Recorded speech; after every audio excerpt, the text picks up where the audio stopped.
ताम झाम हो रहे हैं, साउंड हो रहे हैं, लाइव हो रहे हैं, बजाने वाले हैं वगैरह वगैरह, जितने कथा के खर्चे हैं, उन सारे कथा के खर्चों को देने के लिए भी ऐसे ऐसे भामाशाह हमारे पास में हैं जो अकेले दे सकते हैं कि पूरी कथा हम अकेले करवा सकते हैं, जितना खर्चा 2, 5, 10, 20 लाख का। अरे कई कई तो कथा करवाने के लिए ऐसे ऐसे लोग होते हैं जो करोड़ों रुपए का खर्चा कर देते हैं, लेकिन वो रुपए लगाने से कथा की शोभा केवल नहीं बढ़ जाती है, इस टेंट की शोभा तो आप जैसे श्रोता आकर के बैठे ना, तब टेंट की शोभा बढ़ी है, तब कथा की शोभा।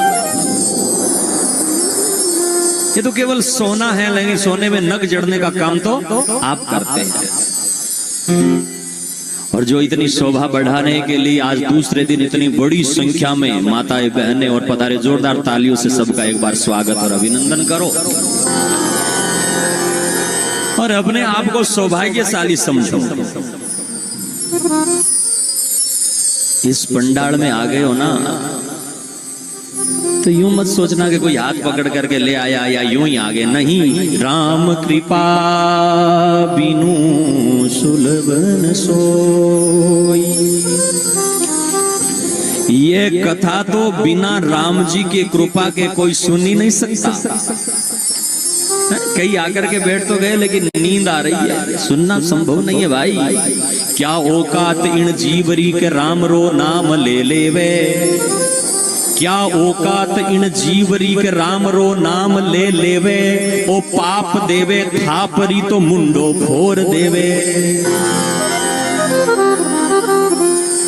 क्या औकात जीव की के ले ले, ये तो भाई भगवान की कृपा हुई है। और जब तक भगवान की कृपा नहीं होती है, गांठ बांध करके रख लेना, हम साधनों से भी सुख भोग नहीं कर सकते।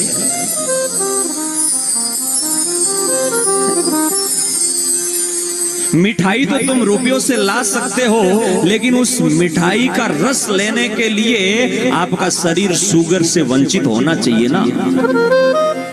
और आपके शरीर को स्वस्थ रखने के लिए परमात्मा की कृपा होगी और आपका दिमाग सही रहेगा तो शरीर स्वस्थ रहेगा और आप मिठाई का आनंद ले पाओगे। बिना भगवान की कृपा के आदमी संतान सुख नहीं ले सकता है। मेरी दृष्टि में भी कुछ लोग ऐसे आए हैं जिन्होंने ब्याह करने के बाद में 20-20, 40-40 लाख रुपए हॉस्पिटलों में जाकर के दवाई खाते खाते खर्च कर दिए हैं, लेकिन उसमें घर में कोई बच्चा नहीं हुआ, संतान नहीं हुई है। और जब भगवान की कृपा होती है तो झोंपड़ी में बैठे के घर में भी आनंद होता है, 20 लाख लगाने की जरूरत ही नहीं। ये परमात्मा की कृपा है। तो बिना परमात्मा की कृपा के हम जीवन का आनंद नहीं ले सकते।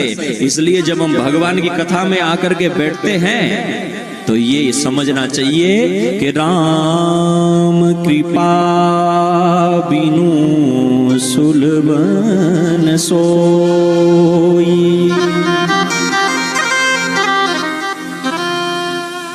टेंट में बैठ जाओ ना, तो मेरे जवान भाइयों ध्यान रखना, बहनों आप भी ध्यान रखना, मोबाइल की तरफ मन न बढ़े, चुगली की तरफ मन न बढ़े। इस टेंट में बैठने के बाद में तो आपके शरीर का रोमा रोमा नाचने लगे कि भाई हम सेलेक्टेड हुए हैं, परमात्मा की कथा में भगवान में हमें चुना है, भगवान की कृपा हुई है, ऐसा भाव रख करके कथा सुने। नहीं तो महाराज, गुरु महाराज भगवान जाम्बोजी ने कहा, धन कितना भी बढ़ जाए, हमारे जीवन में ऐसो आराम की सामग्री कितनी भी आ जाए, लेकिन जब तक हमारे जीवन में धर्म नहीं है तो वो सुख नहीं मिलेगा। इसलिए तो गुरु महाराज भगवान जाम्बोजी जिस समय दौरे पर बैठे थे, उस समय क्या हुआ कि एक राजा तब आय के ऐसे कही जो बात, अरत दरब वाहन घना, सुनिए सतगुरु बात। दान पुण्य नीके करे सो क्यों समझे देव, अब जो सतगुरु दाख वो जो पावा मई भेवा।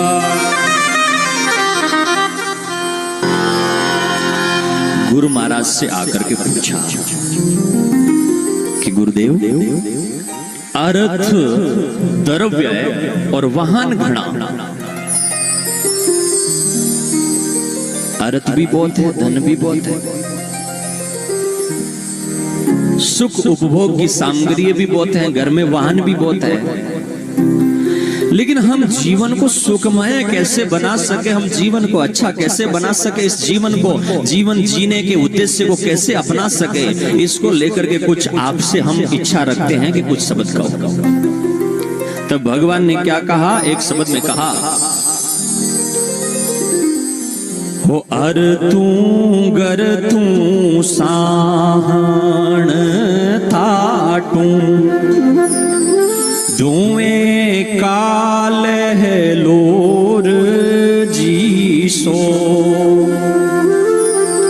अर तू गर तू साण थाटू कूड़ा दीठो ना ठाटो। कूड़ी माया जालन भूली रे राजिंदर अड़गी रही ओजू की वाटो। जो आदमी घर में 4 गाड़ी ला करके ऊंचा महल बना करके माताएं बहनें किलो 2 किलो गहना बना करके सोचती है ना कि अब तो आनंद हो गया, अब तो सुख हो गया बस। भगवान जाम्बू जी क्या कह रहे हैं,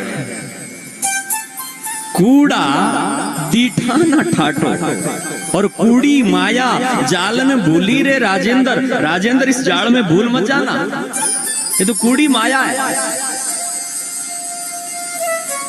और अड़गी रैया ओजू की बाटो, परमात्मा की बाट और भक्ति की बाट और आनंद की बाट जिससे मिलती है ना, वो तो इससे बहुत दूर है। ये तो ऊपर ऊपर मन मन का खेल है। इससे वो महाराज बरसात को टाइम होवे जिना तड़ा तड़ 2 मिनट तक मैं बरसे भी कोई खेती हुए भीग तो सके, थोड़ी ठंडी हवा तो ले सके, बाहर वायो फूंकारो आ गयो आ तो कह सके, लेकिन उसमें ते रड़ाऊ जतई में नहीं होवे जेटे कोई आदमी हड़बान भी 1 मुट्ठी ना 50 मुट्ठी लेने हो सके, पर मिलेगा भी नहीं। ये तो ऊपर ऊपर की ठंडी हवा है, इसमें राजेंद्र तुम भूल मत जाना। और भूले हुए लोगों के लिए भी चेताने की बात है कि तुम चेत जाना। गुरु महाराज के शब्द के माध्यम से तुम चेत जाना, और चेतोगे तो तुम्हारा काम बन जाएगा। गुरु महाराज भगवान जाम्बू जी लोगों से समझाते हुए कहते हैं कि इस सुख को असली सुख मत मान लेना। अब इंडो कहने मतलब मारो ओ नहीं है कि थे गेणो पहनना छोड़ दो, थे रुपया कमाना छोड़ दो, गाड़ी लानी छोड़ दो, महल बनाना छोड़ दो, सब करो, लेकिन ओरिजिनल वो न हो। मतलब यही हमारा जीवन का लक्ष्य हो, ऐसा न हो तुम कथा में घर से कथा के लिए निकल जाते हो तो बीच में काका मिल गया तो 2 बातें कर लो, कोई बात नहीं। कोई पड़ोसी मिला बीच में कोई मार्ग में, तो ऐसा नहीं कि मुंह बंद करके मूर्ति की तरह जाएंगे, ऐसा नहीं। लेकिन घर से कथा के लिए निकलियो और काकाली डाणियार बैठ गयो 2 घंटा अतई कर पुट हो गयो पुट भूग गयो तो बिन कथा रो लाभ मिले, ऐसा नहीं होना चाहिए। हम उसको भूले ना, दृष्टि में हमारे वो ही रहे, और दृष्टि में परमात्मा के रहते हुए गुरु महाराज ने उस राजा से कहा कि राजा तुम्हारे पास में धन बहुत है, लेकिन कूड़ी माया जालन भूली रे राजिंदर। कूड़ी माया के जाल में राजेंद्र भूल मत जाना। और आप लोगों के लिए भी ये जो कथा की वार्ता हो रही है ना, वो वार्ता जगाने के लिए ही है कि हम खुद भूल गए हैं। और भूले हुए लोगों के लिए गुरु महाराज ने कहा, भूला भूलन भूलूं जी ठूठड़िए, पान न होता ते क्यों चाहत फूलूं। भूले हुए लोगों और मत भूलो। और गुरुदेव जाम्बोजी कहते हैं कि जी ठूठड़िए पान न होता ते क्यों चाहत फूलूं। जी की लकड़ी रे माते सूख गई और पानी नहीं है, भी लकड़ी रे माते फूल रही आशा करनी तो नीरी मूर्खता है। कॉम्प्लेन नहीं फूट रही है, ठूंठ बन गया है, सूख गई है जड़े और उस पर पत्ते भी नहीं है। वहां तुम फूल की आशा लगा करके बैठोगे, कभी पुष्प निकलेंगे? ऐसे ही कहा कूड़ी माया जाल में भूली रे राजेंद्र, इससे दूर रहना। नवलख दंताला बार करी लो, बार करे कर बंद करी लो, बंद करे कर दान करी लो, दान करे कर मन फूली लो, तंत मंत वीर बेताल करी लो। खाएबा खाज या खाजू, निरह निरंजन नर निरहारी, तौवन मिलवा झंझा भाग अभागू। राजेंद्र, इस धन के मद को छोड़ करके, इस कूड़ी माया जाल में भूलना छोड़ करके, और कुछ समय जो आपके पास में धन है उस धन का दान भी करो। और दान देकर के फिर मन ही मन अंदर जाने का प्रयास करो, सत्संगति करो। संगति का फल कितना ऊंचा बताया गया है। जो आदमी जैसी संगति करता है, एक बात गांठ बांध करके रखना कि उस आदमी का वैसा ही जीवन हो जाता है। और संगति का छोटा सा फल जो तुम कुछ घंटे के लिए भी इस भगवान की कथा में आकर के बैठते हो और भगवान की कथा का लाभ लेते हो ना, उसका कितना बड़ा फल है। एक कथा हमारे जंबसार के अंदर 15वां प्रकरण में आती है। एक बहुत बड़ा सेठ हुआ था। वो सेठ जो है ना, उस सेठ के पास में इतनी संपत्ति थी, इतना धन था कि अरबा खरबा धन बहु तेरा, और पुण्य करे नहीं हरि का बेरा। करणी भ्रष्ट आचार ही भ्रष्ट, करणी भ्रष्ट आचार ही भ्रष्ट, नहीं नाम ठाम पूजा नहीं प्रतिष्ठा।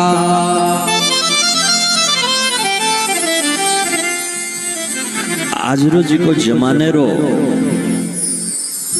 लोगारो मन जठ जान रुक रहे हो भी विश्व वास्तव बहुत बढ़िया प्रसंग है। आज आदमी को ऊंचा किससे मानते हैं, चरित्र से या रुपयों से? 80% आबादी रुपयों से ऊंचा मानती है कि फलाने आदमी के पास में रुपए बहुत है, बोले ओ हो न्याल कर दिया देख लियो। लेकिन 20% आज भी लोग ऐसे हैं जो धर्म के मार्ग पर चलने वाले कहते हैं कि रुपयों से भी ज्यादा सम्मान उसका होना चाहिए जिसका चरित्र सही है और गुणवान है। इस विषय को लेकर के ये बहुत बढ़िया कथा की वार्ता जो आती है कि एक सेठ था, उस सेठ का नाम था शंकुकरण सेठ। अरब खरब का धन था, लेकिन उस आदमी की करनी और आचार भ्रष्ट हो गया। करनी पर वो मारवाड़ी में अगर कहूं तो आपरी कीरी चूक्यो। अटे आज भी कटकटी मारवाड़ में कया करें कि फलाणो आदमी आप कीरी रो पक्को है। वो अपनी कीरी चूक गया और उसकी करनी और उस आदमी का आचार भ्रष्ट हो गया। और जब आका भ्रष्ट हो गया उसका आचार, तो क्या हुआ कि यहाँ के दिल में पाप ही भरियो, दिल में मन में पाप भरने लगा उस सेठ के मन में। और यही विधि बीते वर्ष 55 जाके नहीं दया घट अंत। बढ़ते बढ़ते उस सेठ की आयु 55 वर्ष की हो गई। लेकिन संजोग से वो ऐसी नगरी में रहता जिस नगरी में पुण्य दान को नहीं लवलेसा, कदेन साध संत परवेसा। नी तो कदई पण हेड पुण्य कर्यो, नी कदई पण दान कर्यो, और महाराज नी कदई साध संतरो प्रवेश होयो बिन नगरी में। जिस नगरी में संत बसते हैं, एक बात ध्यान रखना, कहने वाले तो कुछ भी कह सकते हैं, लेकिन जहां भगवान के भजन करने वाले संत बसते हैं और वहां रहने वाले लोग भी धीरे धीरे संतों की कही हुई बातों पर चलने लगते हैं, तो उस नगरी पर भगवान की विशेष कृपा होती है।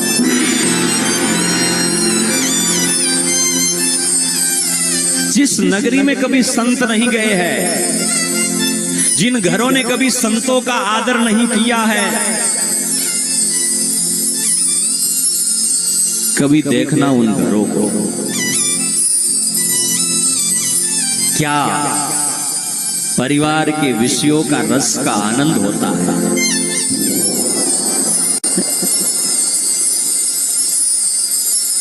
वो इन बातों से बहुत दूर हो जाते हैं, जीवन जीने का आनंद भूल जाते हैं, और उन घरों में नशा चौड़े दाड़े आकर के उत्पात मचाने लग जाता है।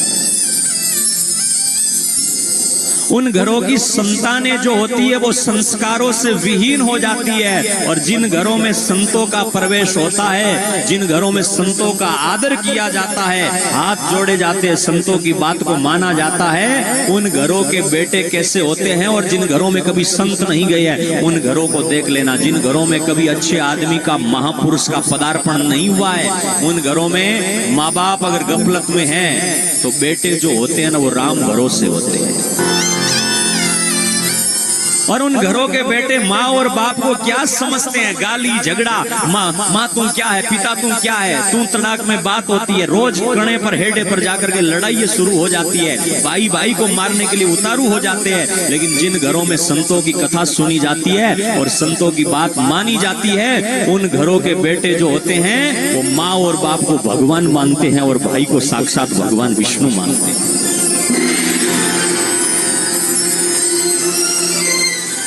वो कितने भी अगर संकट में हैं, तो भी अपना आपा नहीं छोड़ते हैं।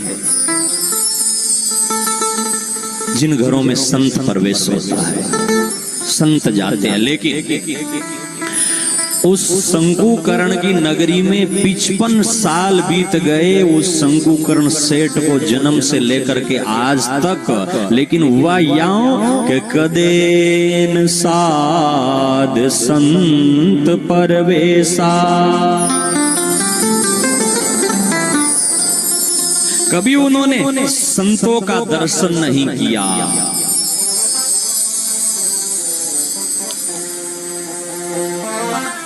संत भी कहां रहते हैं जानते हो? जहां संतों का महत्व समझते हैं। और अगर जिस नगरी में संतों का महत्व नहीं समझा जाता है, उस नगरी में गुड़खड़ एकण भाव रोई भली रे राजिया। जिन नगरी रे माई महाराज गुड़खड़ एकण भाव हुए उन नगरी रे माई समझदार आदमी ने रेवणो नीचे।